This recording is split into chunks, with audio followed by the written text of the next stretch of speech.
Morning.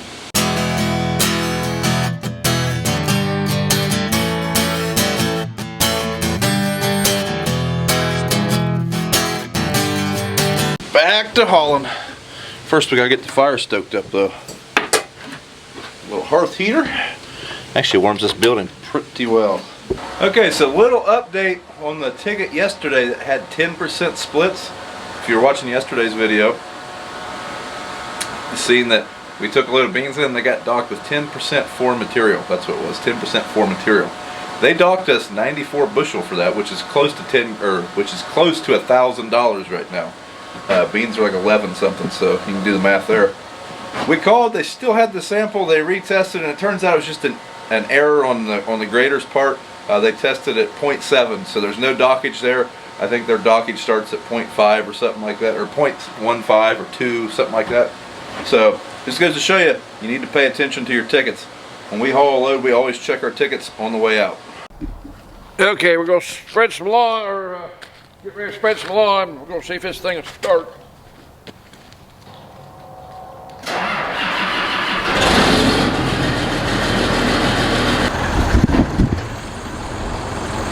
Okay, we're going to put these bags, I can't raise them high enough to go over the floater, so we're going to put them in that seed corn tender box there. I can pick it up, this box right there. I can pick it up high enough to put it over a floater, so that's what we're doing here.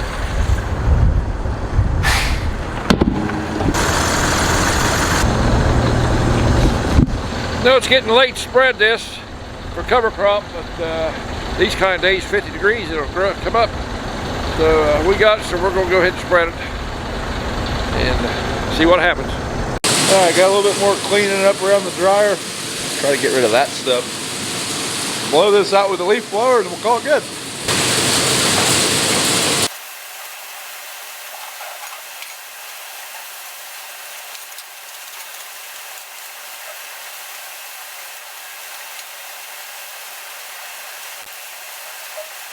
Spread some rye here, we got it loaded up. You can see it there, got a pretty good little jag here spread off. So get everything set up here, monitor set up. We don't have any signal yet for some reason.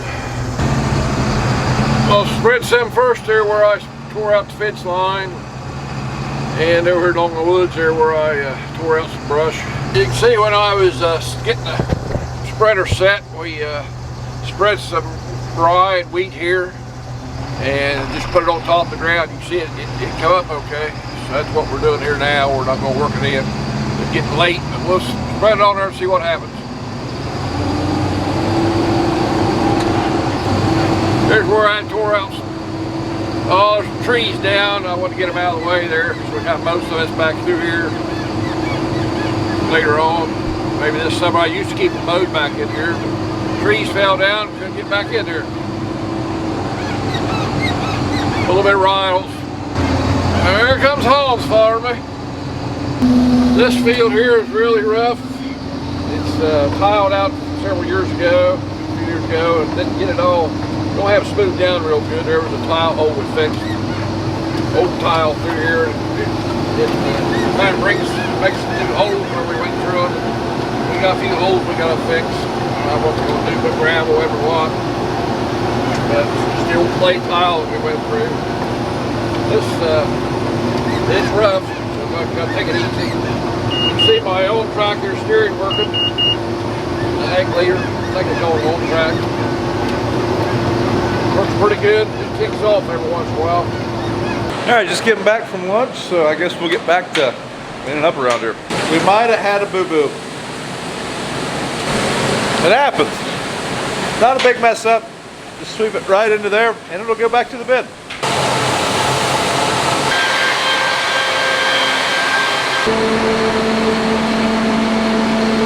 And Dad's still spraying wheat. I think he's on his last tank though. Okay, with the sprayer here, we're going to finish up the wheat ground. Had over home here, had stopped get some Thunder juice from Thunder Wagon, Thunder Creek. About out, so I had to, just about out, so I had to get some before I could do any more. Okay, it's the last field here spraying the wheat. Be the last field for 2020. Thank goodness. It's a long season. But putting for weeds and aphids, kind of cold, but as long as we get 3 days of an average temperature of morning or daytime and evening of 70, 3 days of that will be okay. And it's supposed to be 50 the next couple 3 days, so we'll be okay, I hope. Don't burn it too bad. We started yesterday and got a little bit, had some sprayer trouble getting everything going. Couldn't get any speed motor to work for some reason. GPS got it going finally, and now today had this kind of the same problem, cutting in and out. I don't know if I got a short someplace or what, but I kind of wiggled the water through there, and Brian did, and got it going. Haven't had any problems since, but you never know. So we got the booms unfolded, ready to start the first round here around the field. Get steering set. Oh, this is kind of slick. Ooh, real slick. Nice steep right here, and leave some tracks like that. Usually the first rail's always worst. Now the boom catches the dickens out there, if you can see that or not. And it's been pretty good where I've hit some holes and things. I'll try to take apart this winter and straighten it up.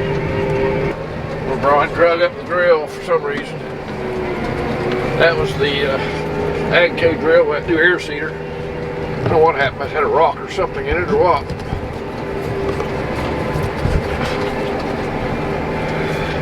Weeds kind of looked like it burnt some.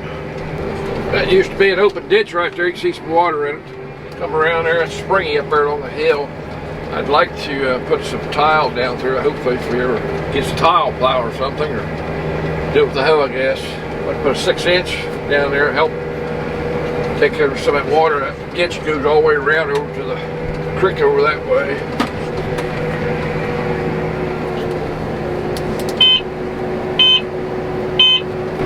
I buried a sprayer right there one year when that ditch we'd filled it in, and I tried to go across it and didn't make it. I think Brian got a video, it's on one of the videos. Alright, the local Cargill just shut corn off. Luckily we're hauling beans, but we were going to core all these other grain bins, but they have corn in them, so now we're not. Keep on hauling beans, I guess. Now when I say core the bin, like I say, I'm talking about pulling the centers out, the center of the grain bins where all the fine stuff falls. And some of you have heard me say this multiple times, but I still get asked about it, so there we fill a bin. All the fine stuff falls to the center. That stuff's so fine that it'll start to rot. It can't get good airflow through it. So by pulling a couple loads out every couple months or so, or just stirring that grain up, it keeps the airflow better that way. So we can keep the grain longer.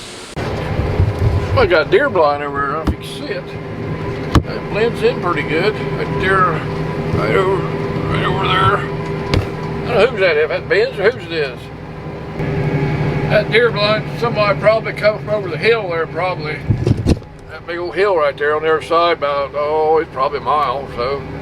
There's a road there, a bunch of houses. One year, a couple years ago, right over in there, out in the field a ways, somebody taken, took a lot of nerve to do it, taking a 4x4 post, and drove it in the ground, put a trail camera on it. Well, nephew's there, seen it, he got it, found out who it was. Alright guys, so we got a leak on top of the leg. I think what it is, one of the access panels, I had to open that, when was that, like in September. When I did that, the latch broke off. I tried to patch it up with some 200-mile-an-hour duct tape, and apparently that tape's come loose because we're not dripping a lot of beans on the ground, but there's just like a bean you'll hear ting off the roof like one a minute. So we're up there. It's nice and 60 degrees right now. I'd rather do that now than when it's 20 and windy. But that means I have to go all the way up there.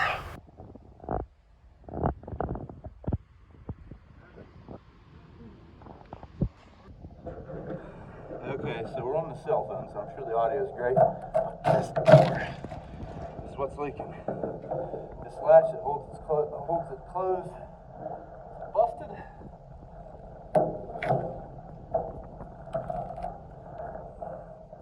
We got some flex seal for it now. Okay.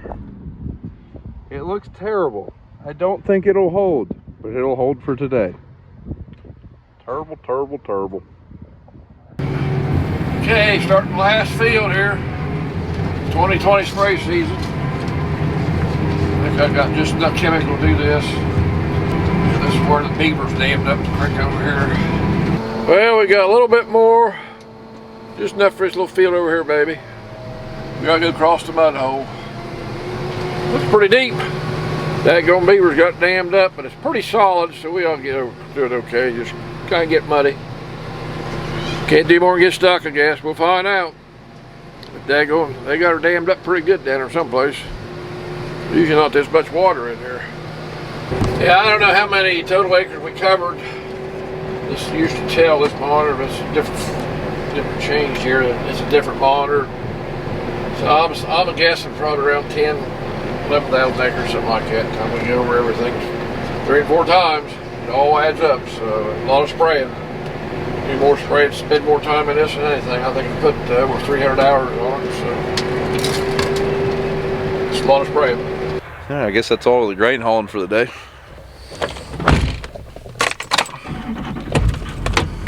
There's tomorrow's project. Time to put some lime on.